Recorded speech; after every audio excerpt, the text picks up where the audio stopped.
말씀은 구약성경 사무엘상 1장 19절입니다. 사무엘상 1장 19절입니다. 구약성경 409쪽 되겠습니다. 19절부터 28절까지 한 절씩 교독하여 읽겠습니다. 그들이 아침에 일찍 일어나 여호와 앞에 경배하고 돌아가 라마의 자기 집에 이르니라. 엘가나가 그의 아내 한나와 동침하며 여호와께서 그를 생각하신지라. 한나가 임신하고 때가 이름에 아들을 낳아 사무엘이라 이름하였으니 이는 내가 여호와께 그를 구하였다 함이더라. 그 사람 엘가나와 그의 온 집이 여호와께 매년제와 소원제를 드리러 올라갈 때에 오직 한나는 올라가지 아니하고 그의 남편에게 이르되 아이를 젖대거든 내가 그를 데리고 가서 여호와 앞에 뵙게 하고 거기에 영원히 있게 하리이다 하니 그의 남편 엘가나가 그에게 이르되 그대의 소견에 좋은 대로 하여 그를 젖대기까지 기다리라. 오직 여호와께서 그의 말씀대로 이루시기를 원하노라 하니라. 이에 그 여자가 그의 아들을 양육하며 그가 젖대기까지 기다리다가 젖을 뗀 후에 그를 데리고 올라갈새 수소 3마리와 밀가루 한 에바 포도주 한 대를 가지고 실로 여호와의 집에 나아갔는데 아이가 어리더라. 그들이 수소를 잡아 아이를 데리고 엘리에게 가서 내 주여 당신의 사심으로 맹세하나이다. 나는 여기서 내 주 당신 곁에 서서 여호와께 기도하던 여자라. 이 아이를 위하여 내가 기도하였더니 내가 고하여 기도한 바를 여호와께서 내게 허락하신지라. 그러므로 나도 그를 여호와께 드리되 그의 평생을 여호와께서 그가 거기서 여호와께 경배하니라. 아멘. 할렐루야. 찬양대 하나님께 찬양드립니다.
어린이 주일을 맞이했습니다.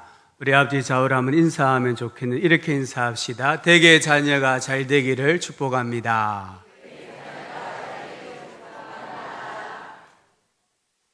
프랑스의 군인이자 황제였던 나폴레옹은 이런 말을 했습니다. 나의 사전에는 불가능이란 단어가 없다. 아주 유명한 명언이죠. 그런데 우리나라의 고 이병철 전 삼성그룹 회장은 돈으로 할 수 없었던 그 세 가지를 해고록에 남겼습니다. 첫 번째가 돈으로 골프 실력을 늘게 할 수 없더라. 두 번째는 돈으로 자식 농사를 마음대로 할 수 없더라. 세 번째는 미풍이라는 회사를 만들었는데 아무리 돈을 써도 미원을 따라잡을 수 없더라. 그래서 그 부자였지만 자기가 돈으로 할 수 없었던 그 세 가지가 있었다라고 고백을 했습니다. 아마 모든 우리 부모님들이 이 중에 가장 마음대로 안 되는 것이 있다고 하면 자식 농사일 것입니다. 돈으로도 힘으로도 정성으로도 마음대로 안 되는 게 자식 농사입니다. 그래서 차라리 강아지를 키우는 게 낫다 이렇게 말할 정도로 자식 농사가 어렵다고 합니다. 세상에 부러울 것 없을 것 같은 사람들도 자식 때문에 애간장을 녹이기도 합니다. 그래서 하나님은 자식 때문에 우리 부모님들을 겸손하게 만드는 것 같습니다. 구약 성경에서 가장 위대한 인물을 뽑으라고 하면 모세와 사무엘입니다. 모세는 율법을 받았습니다. 성막을 지었습니다. 광야에서 이스라엘 백성을 인도한 지도자였습니다. 그리고 사무엘은 영적 암흑기에 이스라엘에 하나님 말씀을 선포했고 통일왕국의 기초를 놓은 사람입니다. 모세와 사무엘에게는 공통점이 있어요. 부모의 신앙이 탁월했습니다. 부모가 하나님을 경외하는 절대 신앙인이었습니다. 오늘 말씀은 사무엘의 어머니 한나에 대한 이야기입니다. 우리는 이 말씀에서 자식 농사에 성공하는 부모가 되려면 어떻게 해야 하는가 몇 가지 가르침을 받을 수 있습니다. 첫 번째는 자식 농사의 원칙을 정하셔야 합니다. 농부는 종자 씨앗은 절대로 먹지 않습니다. 아무리 배가 고파도 먹을 것이 없어도 종자 씨앗만큼은 먹지 않습니다.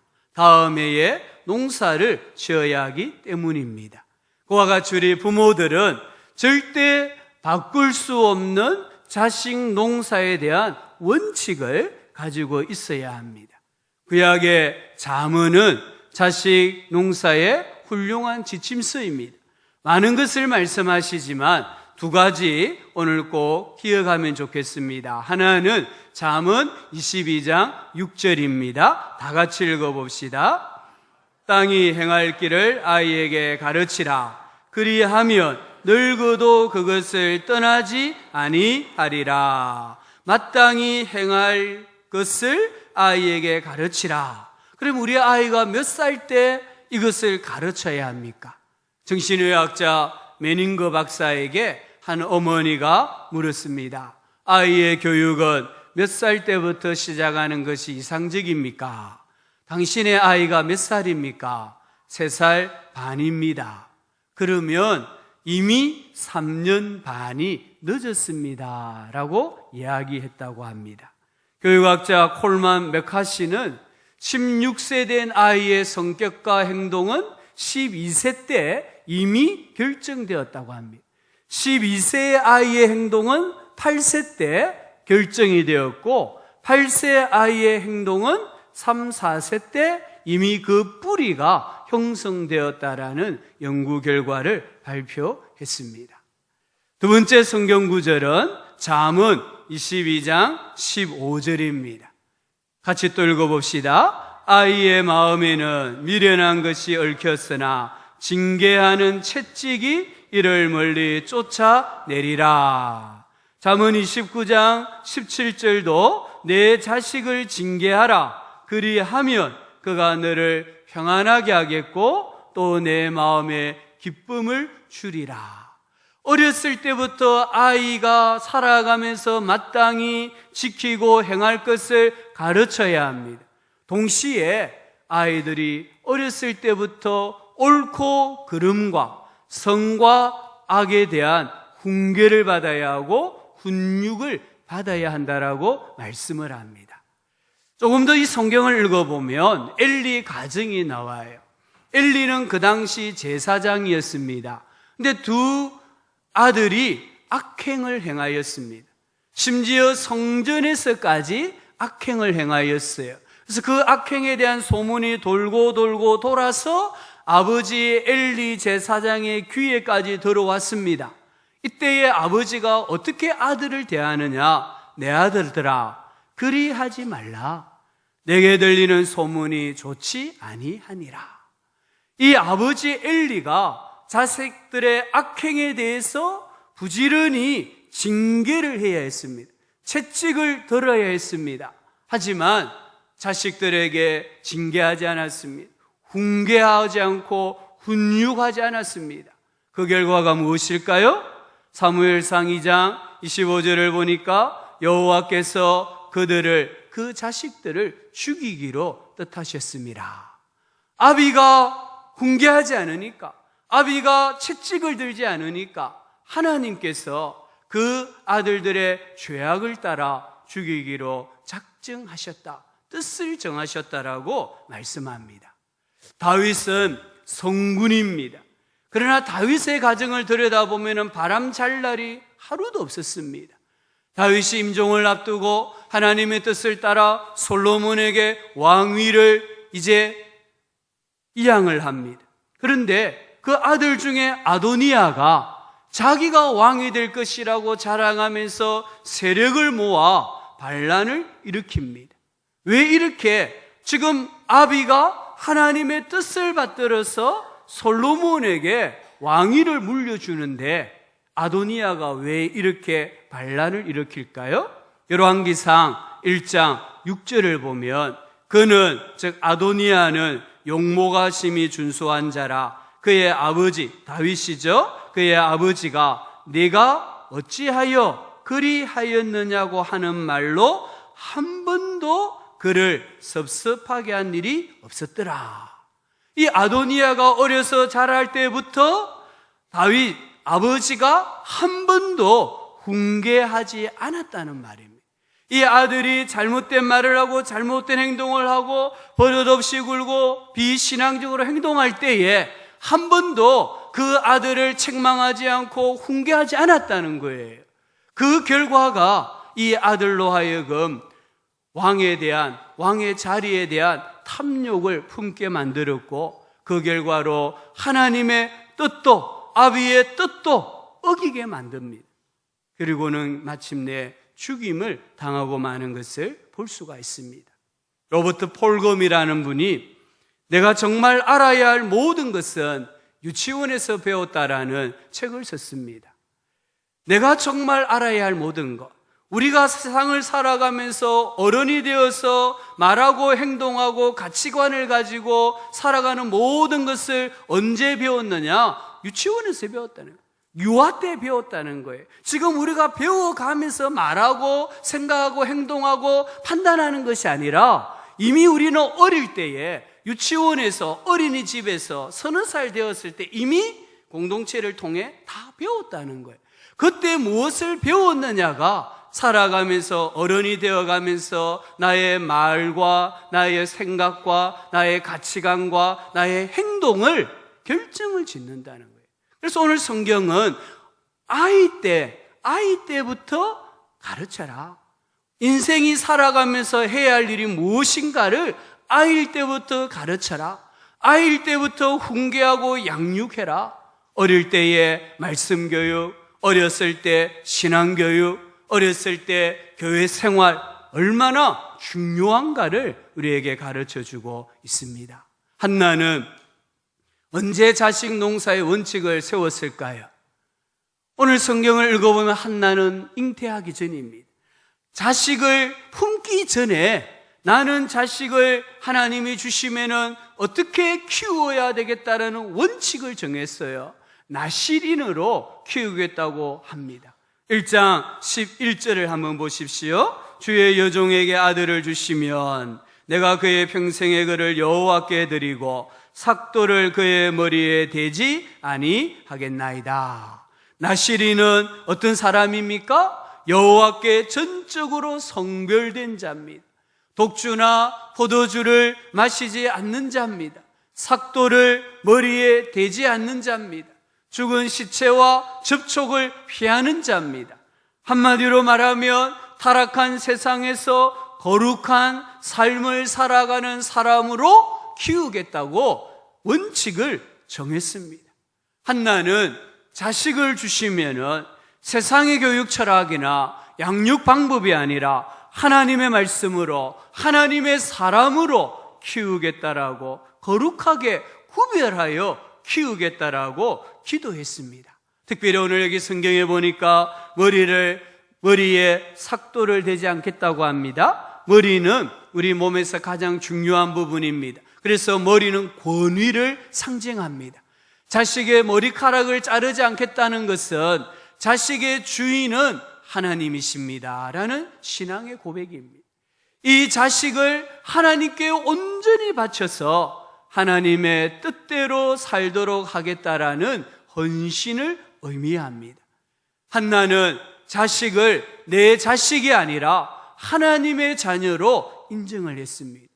이 자식의 전 생애를 부모가 주관하는 것이 아니라 하나님이 주관하신다라는 것을 인정을 했습니다. 그래서 그의 머리에 삭도를 대지 않겠다라고 고백을 하고 있습니다. 덴마크의 철학자 키에르 케고르는 그의 아버지도 철학자였다고 합니다. 이 아버지가 아들을 위해서 날마다 하나님께 기도를 드렸습니다. 주님, 아들이 어떤 위대한 인물이 되는 것을 원하지 않습니다. 예수님을 열심히 믿는 사람이 되게 주옵소서. 이 아버지는 자기 아들이 세상에서 어떤 위대한 인물이 되기보다는 예수님을 잘 믿는 믿음의 사람이 되게 해 주십시오라고 기도했다는 거예요. 예수님을 잘 믿는 믿음의 사람이 되면은 세상에서 위대한 인물이 되는 것은 따라오는 축복입니다. 빌리 그레함 목사의 아내 루스 그레함이 이렇게 자기가 어떻게 해서 평생 성경을 사랑하고 성경을 읽고 공부하는 사람이 되었는가를 간증을 했습니다. 부모님이 중국의 선교사였다고 합니다. 아버지가 의료 선교사였습니다. 그런데 그 아버지가 매일매일이 정말 바쁘고 시간이 부족한 삶을 사시면서도 매일 아침에는 의자에 앉아서 성경을 읽더라는 겁니다. 성경을 읽고 성경을 연구하더라는 거예요. 어머니도 밤 시간이 되면은 아버지 곁에 앉아서 성경을 읽고 성경을 연구하는 것을 보았습니다. 아니, 세상에서 가장 존경하고 사랑하는 우리 부모님의 관심과 헌신을 그 정도로 차지하는 것이라면 나도 한번 탐구해 볼 만한 가치가 있다 생각을 했다고 합니다. 그래서 아주 어렸을 때부터 성경을 읽고 성경을 사랑하고 성경을 공부하기를 시작해서 평생을 달려왔다라고 간증을 했습니다. 우리 부모님들이 어떤 철학을 가지고 어떤 양육의 원칙을 가지고 살아내느냐가 중요합니다. 데니스 프레이즈라는 분이 한 번 더 생각하자라는 책을 썼습니다. 이 책에서 모든 부모가 자문해 보아야 할 5가지 질문을 던집니다. 제가 한번 우리 오늘 예배하러 오신 부모님들, 손주들을 키우는 할아버지, 할머니들 제가 한번 5가지 질문해 보겠습니다. 속으로 대답을 한번 해보시기 바랍니다. 첫 번째 질문입니다. 나는 내 아이가 성적도 중간 정도이고 지능도 보통이지만 다정다감하기를 원하는가? 아니면 다정다감하진 않지만 지능적으로 아주 우수하길 원하는가? 답하셨습니까? 두 번째 질문입니다. 나는 내 아이의 다른 면을 개발시키는 것과 비교해 아이의 윤리적인 면을 개발하는데 어느 정도의 시간과 노력을 쏟고 있는가? 세 번째 질문입니다. 나는 아이가 선행을 했을 때 성적이나 운동에서 좋은 결과를 얻었을 때만큼 칭찬을 하거나 상을 주는가? 나는 아이의 성격적 결함보다 저조한 성적이나 다른 단점들에 더 민감한 반응을 보이고 있지는 않은가? 네 번째 질문입니다. 나는 내 아이가 다른 아이들에게 하는 행동들을 유심히 살펴보는가? 그렇다면 만일 내 아이가 다른 아이에게 잘못된 행동을 할 때 내 아이에게 강한 불만을 드러내는가? 예를 들어 내 아이가 집에 친구 한 명을 초대했는데 공교롭게도 내 아이가 더 좋아하는 다른 친구가 같은 날 내 아이를 자기 집에 초대해 내 아이가 처음 약속을 취소하고 싶어 한다면 나는 그렇게 하도록 할 것인가? 마지막 5번째 질문입니다. 나는 내 아이에게 끊임없이 인사나 태도, 자세 등에 대한 예절 교육을 시키고 있는가? 어떤 대답을 부모님이 하시냐에 따라서 자녀를 양육하는 방법은 달라집니다. 어떤 대답을 하느냐에 따라서 우리 자녀들의 인생은 완전히 달라집니다. 우리 부모님들 정말 자녀 양육에 대한 원칙을 가지고 그 원칙대로 키우신다면 결코 후회함이 없는 부모가 되는 줄 믿습니다. 두 번째는 경건한 삶을 보여주셔야 합니다. 한나는 기도하는 어머니였습니다. 인생이 괴로울 때에, 가정에 문제가 있을 때에 하나님께 기도했습니다. 한 번이 아니라 매번 간절하게 기도했습니다. 1장 11절을 보십시오. 한나가 마음이 괴로워서 어떻게 했습니까? 여호와께 기도하고 통곡했다고 했습니다. 한나는 마음이 괴로울 때마다 하나님께 기도했어요. 오늘 1장을 읽어보면은 여성의 입장에서 바라볼 때 가장 큰 괴로움이 있었습니다. 자기가 아이를 낳지 못하자 남편이 나가서 첩을 데리고 와 아이를 낳았어요. 그로 인한 고통은 여성의 입장에서 보면 가장 큰 고통이고 괴로움입니다. 그때 한나가 뭘 했습니까? 하나님께 기도했습니다. 한나는 하나님 중심의 여인이었습니다. 잉태가 되지 않을 때에 하나님께 기도했습니다. 1장 12절을 보면은 여호와 앞에 오래 기도하는 동안에 오래 기도했다고 했습니다. 자식은 어머니를 닮아요. 외모는 아버지를 닮을지 모르지만 성품과 영성은 어머니를 닮습니다. 그래서 12장 23절을 보니까 이 사무엘의 퇴임사가 나옵니다. 나는 너희를 위하여 기도하기를 쉬는 죄를 여호와 앞에 결단코 범하지 아니하고, 기도하는 어머니 밑에서 기도하는 지도자 사무엘이 나왔다는 것을 알 수 있습니다. 이런 말이 있습니다. 자식에게 공부 잘하기를 원하는가? 책을 보게 하라. 자식이 부귀영화를 누리기를 원하는가? 돈을 잘 쓰는 법을 가르치라. 그러나 자식이 하늘의 복을 누리기를 원하는가? 그러면 새벽 제단을 쌓아라.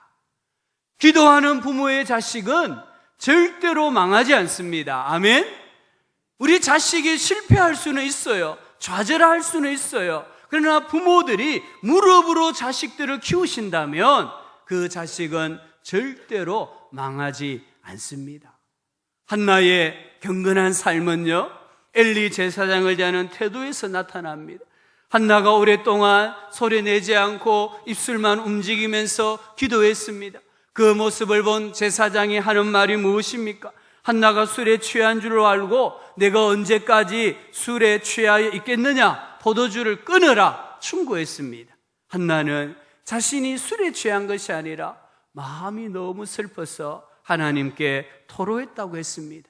그러자 엘리가 말했습니다. 평안히 가라. 하나님이 내가 기도하여 구한 것을 허락하시기를 원하노라.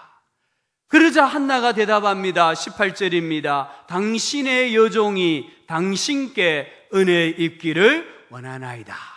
그리고는 집에 돌아갔습니다. 음식을 먹었습니다. 얼굴에 다시는 남편 때문에 자식 때문에 근심하는 빛이 없었습니다. 그리고 19절 20절입니다. 엘가나가 그의 아내 한나와 동침하며 여호와께서 그를 생각하신지라 한나가 임신하고 때가 이름에 아들을 낳아 사무엘이라 이름하였으니. 영적 분별력이 떨어진 제사장입니다. 가정이 엉망인 제사장입니다. 자녀 교육에 실패한 제사장입니다. 근데 그 제사장에게 은혜 입기를 원하고 그 제사장이 내가 기도하여 구한 것을 하나님이 허락하시기를 원하노라 했을 때 한나는 아멘 했다는 것입니다. 인간적으로 보면은 어떻게 이 엘리를 영적 지도자로 인정을 할 수 있겠습니까? 하나님의 뜻을 분별하지 못합니다. 하나님의 음성을 듣지를 못합니다. 자기는 기도하고 있는데 기도하는 여인을 보고 술에 취해 있다라고 판단하는 지도자입니다. 그런데 그 지도자도 하나님이 세우셨다는 것을 인정했기 때문에 그 지도자가 내가 기도하여 구한 것을 허락하시기를 원하노라. 당신의 여종이 당신의 은혜 입기를 원하나이다. 아멘하고 집으로 돌아갔다는 거예요. 그 믿음을 하나님께서 보셨습니다. 한나를 생각하셨습니다. 그녀의 태의 문을 여셨습니다. 아들을 주셨습니다. 그 아들이 사무엘입니다. 이 사무엘도 영적 분별력이 없는 엘리 제사장을 섬겼다라고 말씀합니다. 어머니의 믿음이, 어머니의 영성이 자식에게 고스란히 전수되어진 것을 볼 수가 있습니다. 위대한 부모가 되는 비결 세 번째는 가장 중요합니다. 자녀들을 하나님과 관계를 맺게 하셔야 합니다. 인생에서 제일 중요한 것이 무엇입니까? 우리 오늘 예배하는 성도님들, 자식을 키우셨을 때 또 자식을 키우면서 제일 중요한 것이 무엇이라고 생각하십니까? 미국의 제43대 대통령 조지 부시의 어머니 바브라 피어스 여사가 이렇게 말했습니다. Life is relationship. Life is relationship. 삶은 관계라는 겁니다. 인생에서 가장 중요한 것은 관계라는 것입니다. 성공하려면 관계를 잘 맺어야 한다는 거예요. 좋은 밭에 떨어진 씨앗은 100배의 결실을 얻습니다. 그러나 길가와 돌짝밭과 가시밭에 떨어진 씨앗은 하나도 결실하지를 못합니다. 왜요? 결실할 수 없는 땅에 씨앗이 떨어졌기 때문입니다. 관계의 중요성을 보여줍니다. 우리의 자식 농사의 성공과 실패가 어디에 달려있다고 믿습니까? 우리 자식 농사의 성공과 실패는 장소에 달려있습니다. 부모님들이 이 자식을 어디에 씨앗을 심느냐가 그 자식의 성공과 실패, 행복과 불행, 축복과 저주가 결정이 되는 것입니다. 지금 우리 자녀는 어디에 있습니까? 여러분의 자녀의 현주소가 어디입니까? 우리 자녀들이 지금 어디에서 누구와 관계를 맺고 살아가고 있습니까? 한나는 자녀가 있어야 할 자리를 자기가 정했어요. 오늘 1장 22절을 보니까 아이가 젖을 때거든 내가 그를 데리고 가서 여호와 앞에 뵙게 하고 거기에 영원히 있게 하리이다. 자식이 어디에 있어야 되느냐? 하나님 앞에 있어야 된다. 성전에 있어야 된다라고 말하고 있습니다. 1장 24절을 보면 한나는 젖을 뗀 후에 사무엘을 데리고 어디로 올라갔습니까? 성전으로 올라갔습니다. 1장 28절을 보니까 그의 평생을 여호와께 드린다고 했습니다. 2장 11절을 보면은 제사를 다 지내고 엘가나와 이 한나는 라마 자기 집으로 돌아갔지만 아이 사무엘은 제사장 엘리 앞에서 여호와를 섬기고 있습니다. 한나는 이 장소를 구별함으로 자식이 어떤 사람이 되기를 원하였습니다. 내가 자식을 데리고 가서 이게 중요합니다. 여러분의 자식이 있어야 될 곳을 여러분의 자녀가 정하도록 기대하면 안 됩니다. 여러분의 자녀들이 하나님 앞에 성전에 제 발로 나아가기를 기다리면 안 됩니다. 왜냐하면 아이의 마음에는 미련한 것이 있다고 했습니다. 부모님이 교육의 주체입니다. 부모님들이 자녀들을 교회로 인도해야 됩니다. 하나님 앞으로 인도해야 됩니다. 세상에서 가장 안전한 곳은 하나님 앞인 줄로 믿습니다. 우리의 자녀들이 하나님 앞에 있을 때에, 성전에 있을 때에 그 영혼이 잘 되는 줄 믿습니다. 디모데후서 3장 15절부터 17절을 보니까 내가 어려서부터 성경을 알았나니, 여기 너는 누굽니까? 디모데를 가리킵니다. 디모데가 어려서부터 성경을 알았다고 했습니다. 성인이 되어서 아닙니다. 어렸을 때부터, 2-3살 그때부터 성경을 알았다고 했습니다. 성경은 구원에 이르는 지혜가 있다고 했습니다. 성경은 우리를 교훈과 책망과 바르게 함과 의로 교육하기에 유익하다고 했습니다. 이 성경이 하나님의 사람으로 온전하게 하고 모든 선한 일을 행할 능력을 갖추게 한다고 했습니다. 우리 부모님들, 우리 자녀들이 온전한 사람 되기를 원하지 않습니까? 우리 자녀들이 기술을 익히고 배우기를 원하지 않습니까? 이 두 가지가 어디에서 온다고 했습니까? 하나님의 말씀에서 온다고 했습니다. 하나님 말씀을 배우는 하나님 앞에, 성전에, 주일학교에 우리 자녀들이 머문다면 그 자녀들은 행복한 인생을 살아가게 되는 줄 믿습니다. 예레미야 9장 23절 24절에 보니까 여호와께서 이와 같이 말씀하시되 지혜로운 자는 그 지혜를 자랑하지 말라, 용사는 그 용맹을 자랑하지 말라, 부자는 그 부함을 자랑하지 말라. 자랑하는 자는 이것으로 자랑할지니 곧 명철하여 나를 아는 것과 하나님을 아는 것, 하나님을 아는 것을 자랑하라고 합니다. 나 여호와는 사랑과 정의와 공의를 땅에 행하는 자인 줄을 깨닫는 것이라. 나는 이 일을 기뻐하노라. 여호와의 말이니라. 하나님께서 기뻐하는 부모, 하나님께서 기뻐하는 자식은 어떤 사람입니까? 하나님을 아는 사람입니다. 하나님께서 이 땅에 사랑과 정의와 공의를 베푸시는 분인 줄로 알고 살아가는 그 사람을, 그 부모를, 그 자식을 하나님이 기뻐하십니다. 이것은 하나님의 말씀입니다. 미국의 초대 대통령 조지 워싱턴은 어머니가 생신을 맞이하면 해마다 생일 축하 파티를 열었다고 합니다. 하루는 프랑스 대사가 어머니에게 물었습니다. 훌륭한 아들을 두게 된 비결이 무엇입니까? 어머니가 대답합니다. 나는 내 아들이 어려서부터 하나님의 말씀을 순종하고 교회를 떠나지 않도록 가르쳤습니다. 아들이 위대한 장군이 되고 대통령이 될 수 있었던 이유는 어렸을 때부터 하나님의 말씀에 순종하고 교회를 떠나지 않도록 가르친 그 가르침 때문에 아들이 훌륭하게 되었다라고 고백을 했습니다. 미국의 지미 카터 대통령 기억하시죠? 이분이 자기가 아버지를 생각할 때에 아버지에게 매를 딱 5번 맞은 것 같다고 했습니다. 아버지에게 평생에 매를 5번 맞았는데 한 번은 정말 아프게 맞았대요.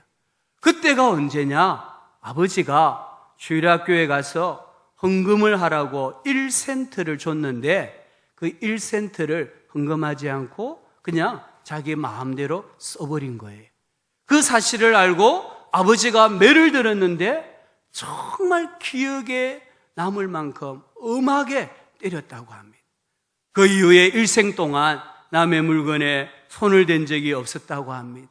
회초리에 담긴 아버지의 마음을, 사랑을 알았기 때문입니다. 결국 그는 미국의 대통령이 되었습니다. 노벨 평화상을 받았습니다. 지금 나이가 만 92세입니다. 그런데도 고향 교회인 프레인저 교회에서 주일학교 교사로 섬기고 있다고 합니다. 이 부모가 이 자식을 누구와 연결시키느냐, 그게 중요한 거예요. 네 번째는 우리 자녀들에게 꿈을 심어 주셔야 합니다. 오늘 18절, 19절 한번 보시기 바랍니다. 사무엘은 어렸을 때에 세마포 에봇을 입고 여호와 앞에서 섬겼더라. 그의 어머니가 매년 성전에 올라올 때마다 작은 겉옷을 지어다가 그에게 주었더니라고 했습니다. 세마포 에봇은 제사장이 입는 겉옷입니다. 사무엘은 제사장이 아닙니다. 지금 제사장을 섬기는 사환입니다. 종입니다. 근데 어머니는 어렸을 때부터 제사장의 옷을 입혔습니다.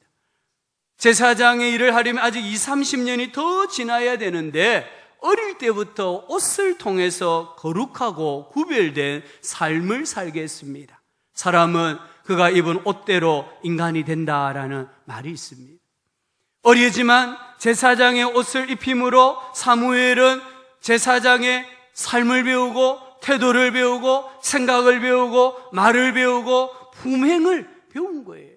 그가 아직 어리지만 나는 하나님의 종이다, 나는 소중한 사람이다, 나는 하나님의 사람이다라는 정체성을 가지고 그 꿈을 이루기 위해서 힘쓰고 애쓴 삶을 살았다는 겁니다. 사무엘은 어떤 사람이 되었을까요? 성경 세 군데를 보기를 원합니다. 2장 26절입니다.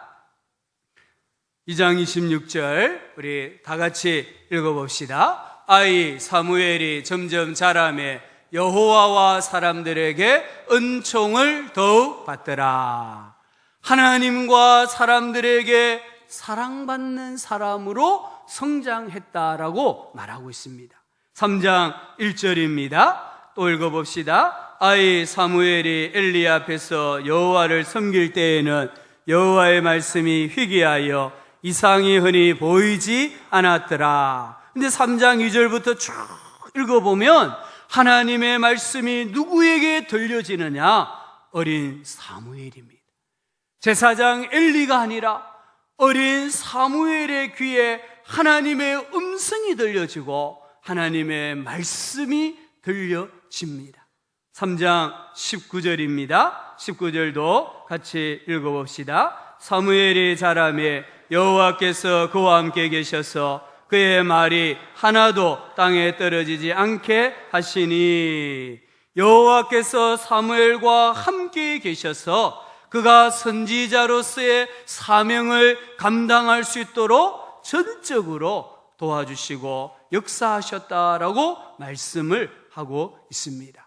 오늘 우리 자녀들 키우는 것이 정말 힘이 듭니다. 우리 부모님 마음대로 안 되는 것이 이 자식을 키우는 것입니다. 왜 우리 기독교 부모들이 자식을 키우는데 마음대로 안 될까요? 하나님의 말씀보다는 세상의 방법을 더 신뢰하기 때문입니다. 하나님의 말씀보다는 세상의 교육 전문가의 말을 더 신뢰하면서 자식을 키우기 때문에 자식 농사가 부모 마음대로 안 되는 것입니다. 이제 다시 성경으로 돌아가야 돼요. 성경 말씀을 원리로 삼고 자식에게 물과 양분을 주셔야 합니다. 그러면 100배의 결실을 맺게 되어 있습니다. 자녀들에게 하나님 말씀을 먹이십시오. 경건한 삶을 보여주십시오. 자녀들을 하나님과 관계를 맺게 하십시오. 우리 자녀들의 인생에서 가장 중요한 분은 하나님이라는 것을 심어 주셔야 합니다. 자녀들을 하나님의 사람으로 바라보고 대우하십시오. 자녀들이 입는 옷, 자녀들이 듣는 음악, 자녀들이 보는 책, 하는 게임, 보는 영상물, 외모 가꾸기, 말씨에 하나하나까지 하나님의 사람의 모습이 나타나도록 지도하셔야 됩니다.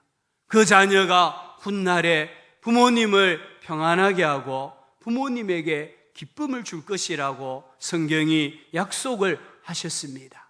이와 같이 자녀를 키우시는 위대한 한나와 같은 부모가 되시고, 우리 자녀들이 우리 믿음의 부모님 밑에서 말씀으로 잘 양육을 받음으로 시대와 민족과 교회의 소망이 되고 기둥 같은 일꾼들 될 수 있기를 주님의 이름으로 축복합니다. 하나님 아버지, 감사합니다. 오늘 한나를 통하여서 우리가 어떻게 자녀들을 키워야 하는지 가르쳐 주셨습니다. 어떻게 손주들을 양육해야 하는지를 가르쳐 주셨습니다. 때로는 자식 때문에 눈물 흘리지만 하나님 아버지, 하나님의 말씀에 근거해서 다시 한번 우리의 자녀들을 양육함으로 자녀 양육의 100배의 결실과 100배의 복을 받는 우리 모든 가정 되게 하여 주시옵소서. 위대한 부모가 되어서 교회의 또 나라와 민족의 귀하게 쓰임받는 자녀, 가정, 앞날 되게 하여 주시옵소서. 예수님의 이름으로 기도합니다. 아멘.